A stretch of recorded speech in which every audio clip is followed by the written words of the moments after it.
Hello guys, welcome to my প্রাণায়া clinic channel.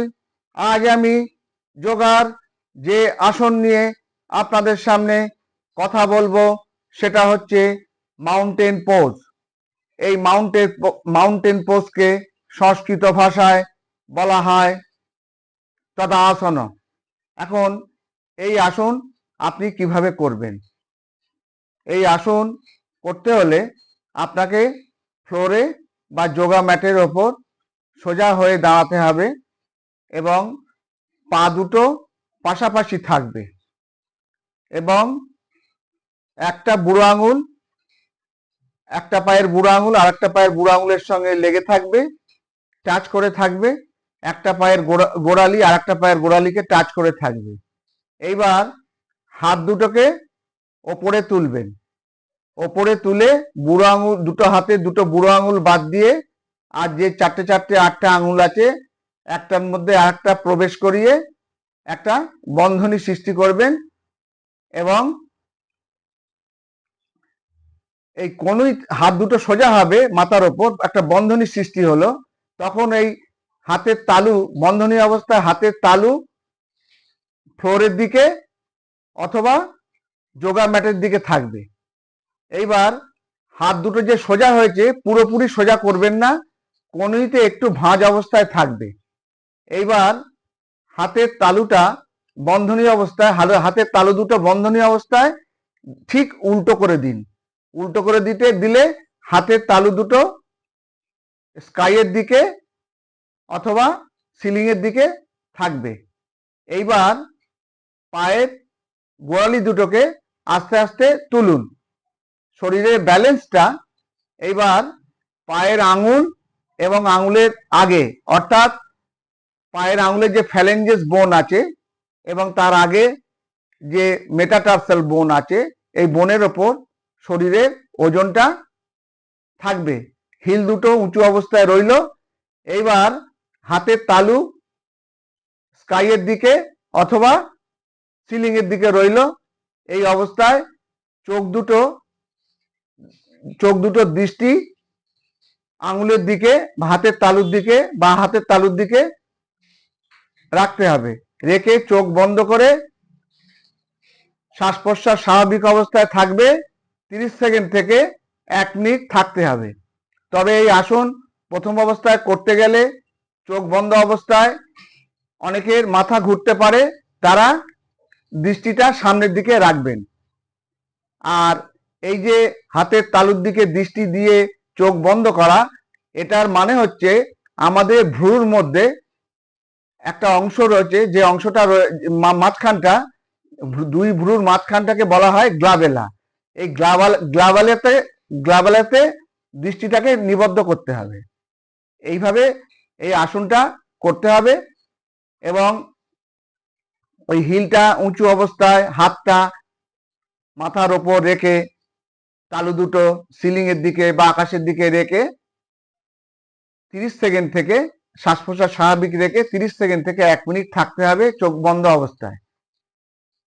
আর এই চোখ বন্ধ অবস্থায় থাকাকালীন যদি কারোর মাথা ঘোরে তাহলে সে দৃষ্টিটা সামনের দিকে রাখবেন। ঠিক আছে? এইবার 30 সেকেন্ড থেকে যে 1 মিনিট আপনি থাকছেন, পশ্চাৎটা যখন কমপ্লিট অবস্থায় রয়েছে তখন কিন্তু শ্বাস প্রশ্বাস স্বাভাবিক থাকবে। এবার হাত দুটো বন্ধনী খুলে হাত দুটো নিচে নামালেন এবং পা দুটো ফ্লোরে, হিল দুটো ফ্লোরে টাচ করলো। এইভাবে 1 রাউন্ড হলো। এইভাবে 1 রাউন্ড, 2 রাউন্ড, 3 রাউন্ড করে 1 সেট, 1 সেট থেকে 3 সেট, অর্থাৎ 1 সেট, 2 সেট এবং 3 সেট, এইভাবে 3 সেট করতে হবে। অর্থাৎ 9 বার আসনটা করতে হবে। 9 বার আসনটা করার পর অবশ্যই 1 মিনিট শবাসনে বিশ্রাম নেবেন। ঠিক আছে? আর একটা আলাদা ভিডিও, এই আসনের একটা আলাদা, মাউন্টেন পোজের একটা আলাদা ভিডিও পাঠালাম, সেটা আপনারা দেখে নেবেন, তাহলে এই আসনটা করতে আরো সুবিধা হবে। আর এই আসন কারা কারা করতে পারবে না? যাদের হাই ব্লাড প্রেশার আছে, যাদের লো ব্লাড প্রেশার আছে, যাদের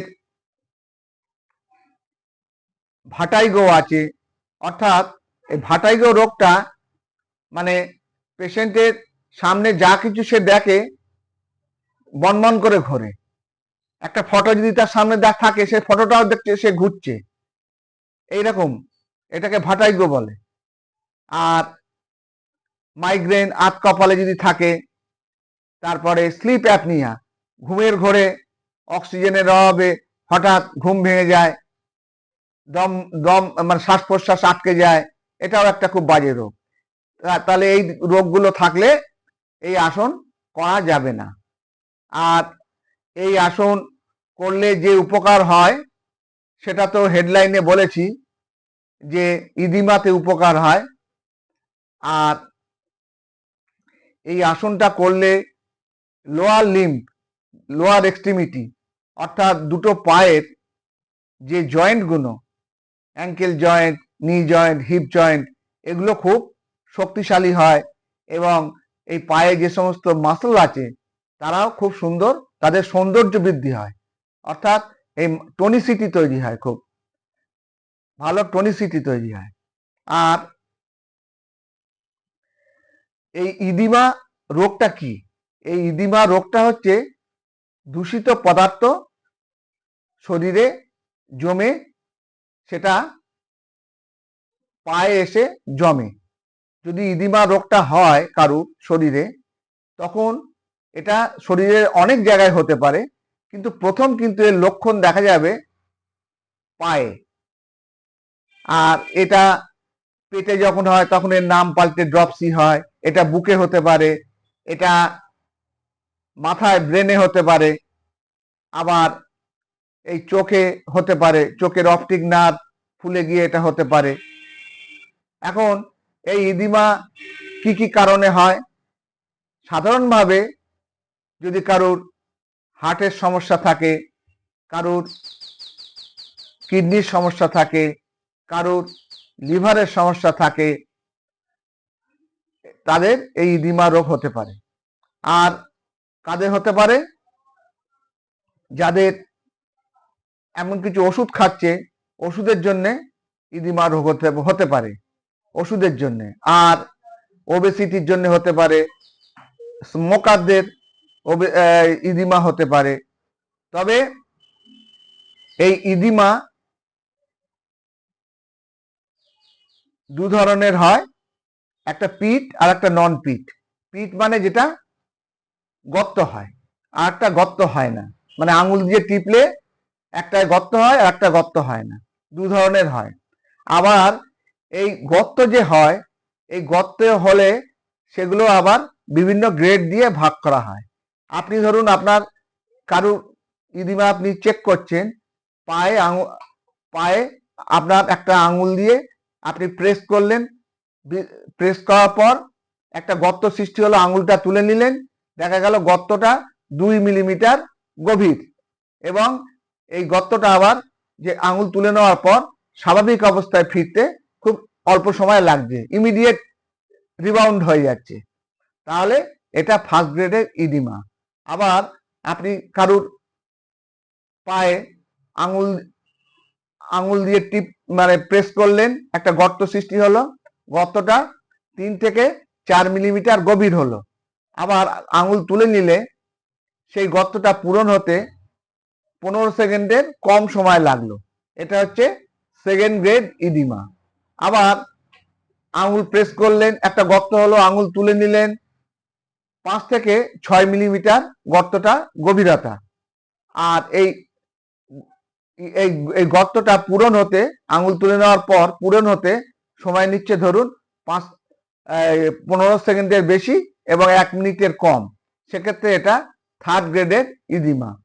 আবার ধরুন আপনি আঙুল প্রেস করলেন, আঙুল তুলে নিলেন, একটা গর্ত হলো, গর্তটা 8 মিলিমিটার, এবং এটা আঙুল তুলে নেওয়ার পর আবার পূরণ হতে সময় নিচ্ছে প্রায় 2 থেকে 3 মিলিমিটার, 2 থেকে 3 মিনিট, সেক্ষেত্রে এই ইদিমাটাকে 4th গ্রেডের ইদিমা বলে এবং এটা সিভিয়ার ইদিমা।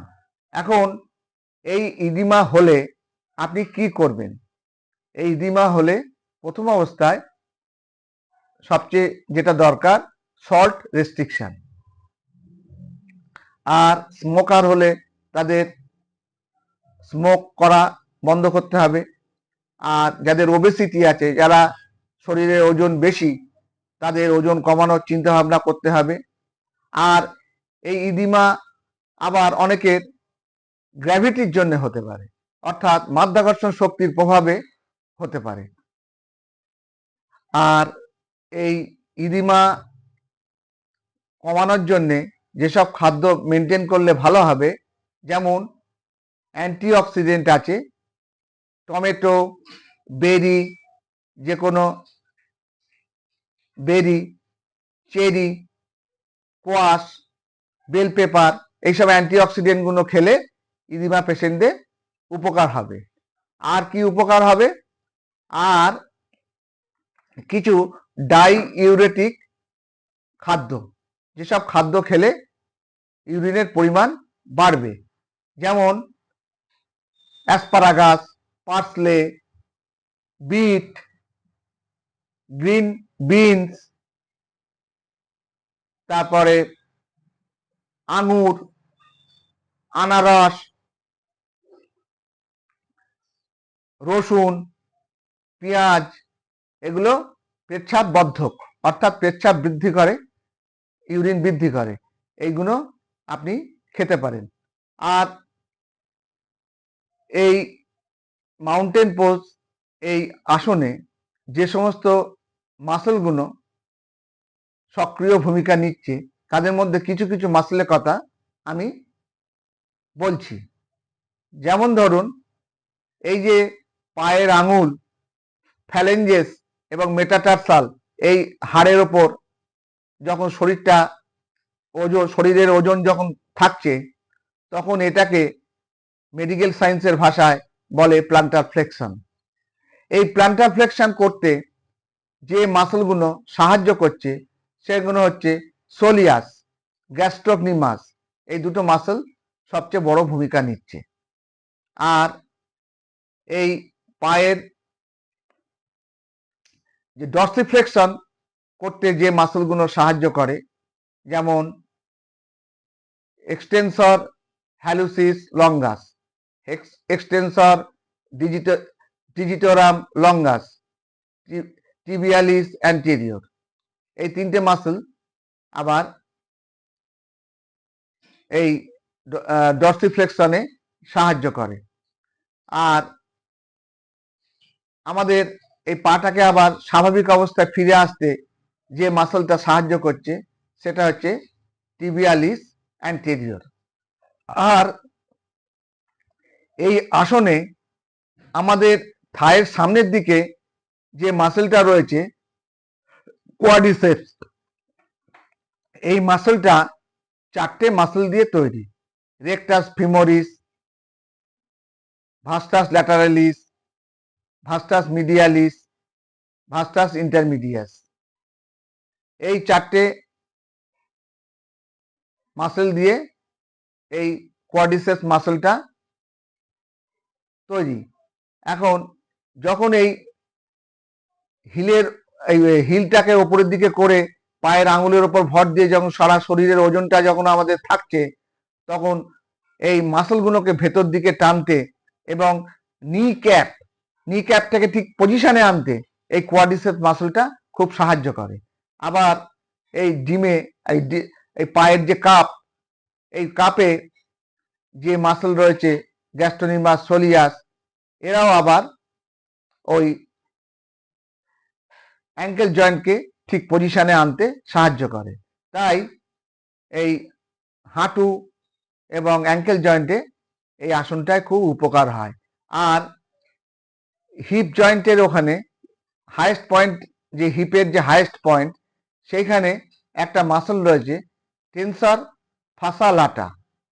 এই মাসলটাও এই পাটাকে ভেতরের দিকে টানতে সাহায্য করে। আর গ্লুটিয়াল রিজিয়নের যে মাসল রয়েছে, gluteus maximus, gluteus medius, gluteus minimus, এই মাসলগুলো ভূমিকা নিচ্ছে। আর ঘাড়ের দিক থেকে যে মাসলগুলো ফাংশন করছে সেগুলো হচ্ছে গিয়ে longus colli, longus capitis, longus capitis anterior, longus capitis lateralis, longus সার্ভাইসিস।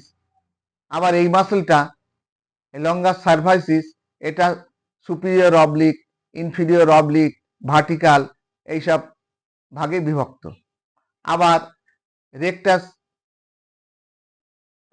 Koli, rectus capitis, sternocleidomastoid, এই মাসলগুলো ভূমিকা নিচ্ছে। আর এক্সটেনসর মাসল হিসেবে যে মাসলগুলো ঘাড়ে কাজ করছে সেগুলো হচ্ছে গিয়ে মাল্টিফিডাস, সেমিস্পাইনালিস, সার্ভাইসিস, তারপর রোটেটর কাপ, হ্যাঁ, এইসব মাসলগুলো ভূমিকা নিচ্ছে। আর শোল্ডার জয়েন্টে যে মাসলগুলো ভূমিকা নিচ্ছে, যেমন রোটেটর কাপ, এটা আবার 4টে মাসেল দিয়ে তৈরি।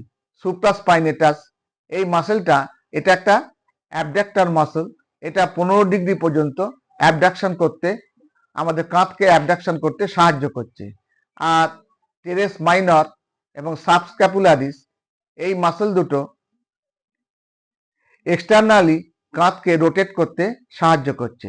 আর ইনফ্রাস্পাইনেটাস একটা মাসল রয়েছে এই রোটেটর কাপের মধ্যে, যে মাসলটা ইন্টারনালি আমাদের কাঁধকে রোটেট করতে সাহায্য করছে। এছাড়া কাঁধে আরও যে সমস্ত মাসল ভূমিকা নিচ্ছে, যেমন deltoid, trapezius, pectoralis major, pectoralis minor, serratus, এইসব মাসল। আর হাতে যে মাসলগুলো ফ্লেক্সর মাসল রয়েছে, flexor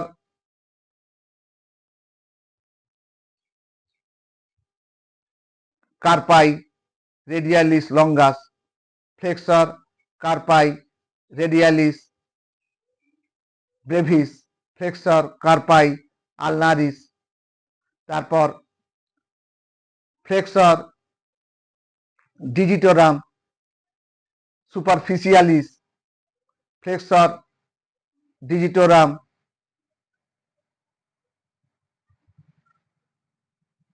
profundus, flexor pollicis longus. এই flexor pollicis longus, flexor digitorum profundus আর ফ্লেক্সর ডিজিটোরাম সুপারফিসিয়ালিস, এই 3টে মাসল